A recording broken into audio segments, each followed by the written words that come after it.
Sebelum masuk ke sesi wawancara, sebelumnya perkenalkan, saya Lilis Faugia, peserta KKN 2021 IKIP Siliwangi. Nah sekarang Ibu perkenalan diri dulu. Ya, bismillahirrahmanirrahim. Assalamualaikum, perkenalkan nama saya Reni Rosiani. Saya mengajar di RA Murtazam. Terus apa lagi ya? Dan saya mengajar di Murtazam sudah kurang lebih 4 tahunan. Nah Ibu kan di sini sudah menginjak 4 tahun.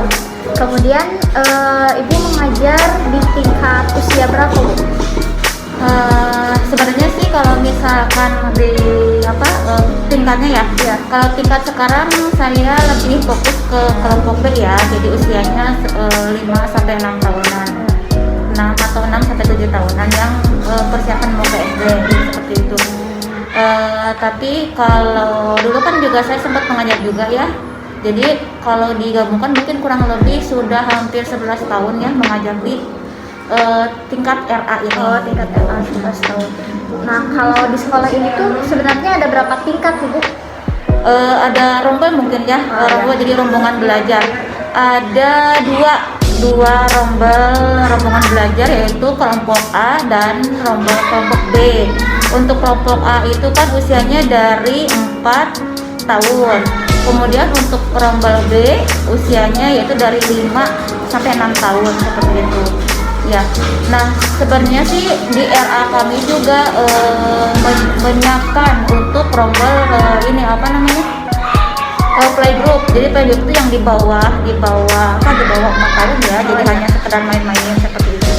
Tapi mungkin minatnya masih kurang seperti itu. Nah, selama pandemi ini sistem yang digunakan oleh sekolah itu bagaimana, Bu? Nah, selama pandemi alhamdulillah kami bisa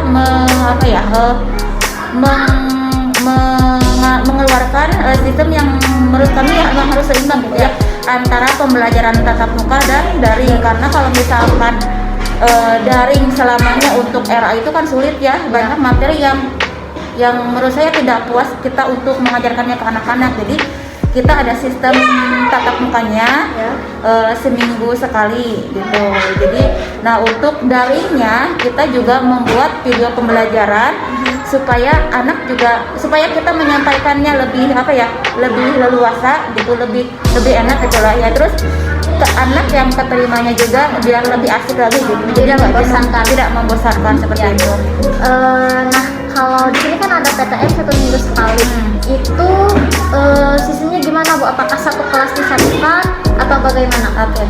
Nah, untuk PTM sendiri itu kan karena ini kan kelasnya banyak ya, ada 5 kelas. Jadi 1 minggu itu hanya satu hari satu kelas saja gitu ya.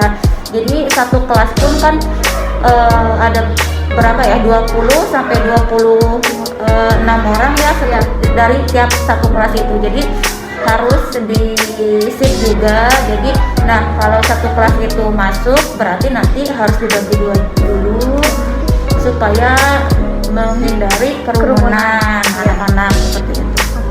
Nah, selama pembelajaran daring ada nggak, Bu, kendala-kendala yang berat gitu baik bagi guru ataupun bagi orang tua? Ya, sebenarnya kendalanya yaitu pembelajaran daring sendiri. Jadi walaupun kita bisa mengirim video, tapi durasinya itu kan terbatas juga gitu ya. Kita tidak bisa mengeluarkan mengeluarkan apa yang ingin kita sampaikan pada materi itu. Kendalanya dari yaitu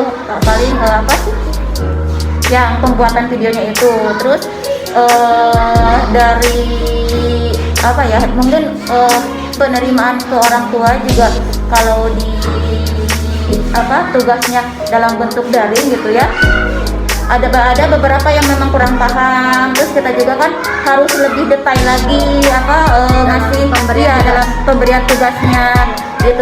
Mungkin kita juga harus lebih bersabar lagi. Terus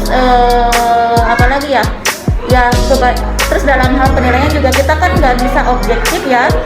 Kita ngasih tugas seperti ini ke anak-anak, dipandu boleh sama orang tuanya, tapi kita juga kan nggak tahu itu hasil murni oleh anak sendiri atau orang tua. Kita juga kan nggak bisa objektif gitu. Nah itu mungkin di situ sih agak apa ya, sebenarnya bingung gitu dalam hal penilaian juga gitu.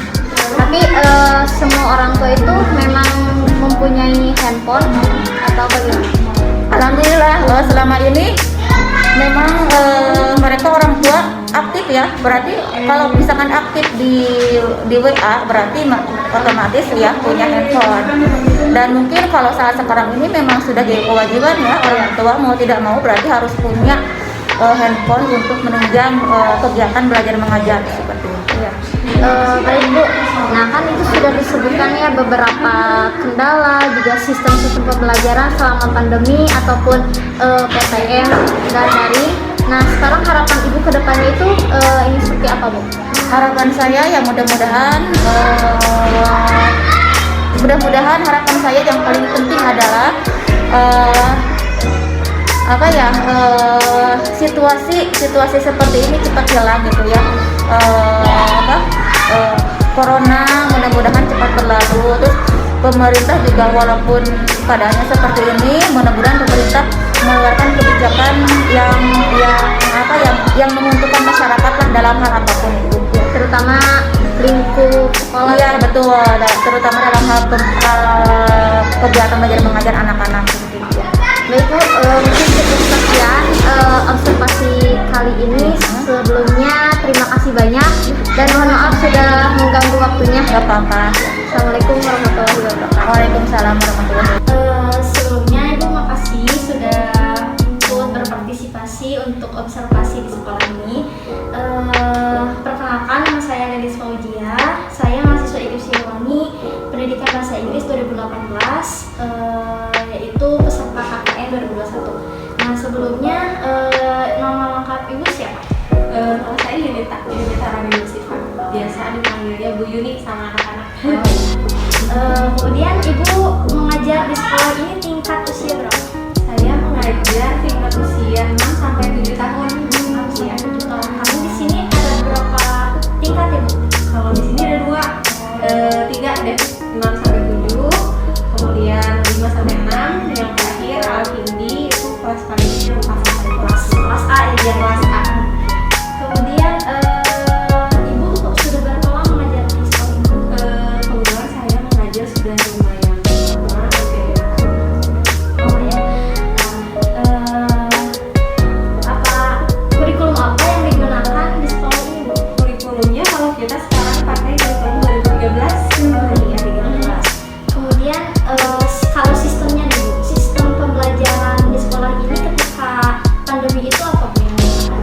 Kalau sistem pembelajaran kita pakai 2 sistem. Yang pertama kita daring, yang kedua kita pakai PTM, tapi semuanya diselang-seling. Jadi PTM daring gitu. Kalau PTM itu seminggu berapa kali tatap muka PTM itu seminggu 2 kali. Seminggu 2 kali Iya. dengan waktunya di shift. Iya, di shift waktunya 1 jam. Terus kalau di shift itu anak-anak satu kelas masuk disatukan atau bagaimana? Kalau anak kelas masuk biasanya karena kita menghindari kerumunan, jadi kita bagi 2. Kebetulan kan di satu kelas gurunya ada 2. Jadi dibagi 2, yang satu pakai kelas sebelah, yang satu pakai kelas. Jadi dibagi 2. Iya, dibagi 2. Nah kalau sistem daring kayak gitu pemberian tugasnya bagaimana? Nah, untuk di daring biasanya kita pemberian lewat grup, serentak semua yang menggunakan grup WA, ya grup WA. Nanti dikirim grup juga sama orang tuanya. Kemudian jadi kalau misalnya lanjut ikro seperti hafalan. Terus untuk biar memotivasi anak nih yang lainnya itu dengan semua mengerjakan tugas gimana biar apa sih ada siswa yang nggak pernah ngerjain tugas itu? Iya, paling disemangatinnya lewat kita bikin video supaya lebih menarik gitu, anak bisa lihat video dulu sebelum belajar. Kalau misalnya anaknya yang susah, kita jadi orang tuanya BVN biasa, ya semangat mengerjakan tugasnya gitu. Biar anak lebih termotivasi. Iya, lebih termotivasi buat mengerjakan. Terus ada juga absen kayak gitu. Iya, absen berlaku ketika daring sama PTM. Kalau daring kalau yang ngumpulin tugas ya dianggapnya tidak hadir. Kemudian kendalanya bagaimana Bu, ketika pembelajaran daring?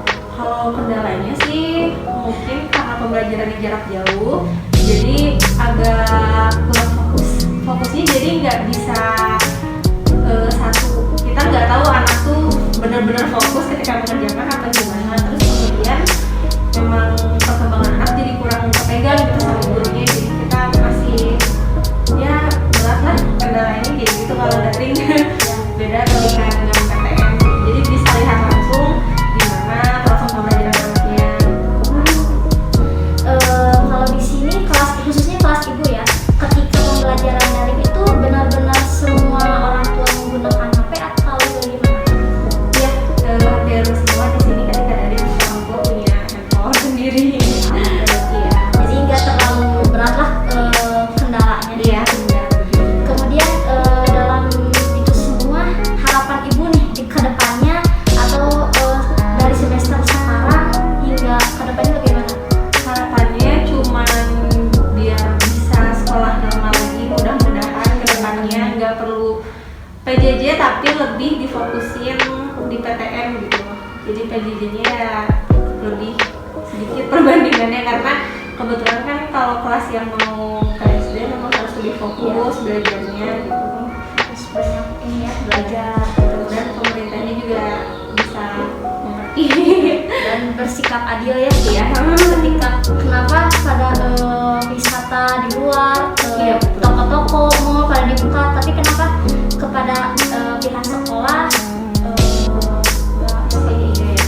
Ya mudah-mudahan juga bisa ini sih bisa normal gitu aja harapannya, sekolahnya bisa kembali normal, anak-anak bisa langsung happy gitu ketika berangkat sekolah.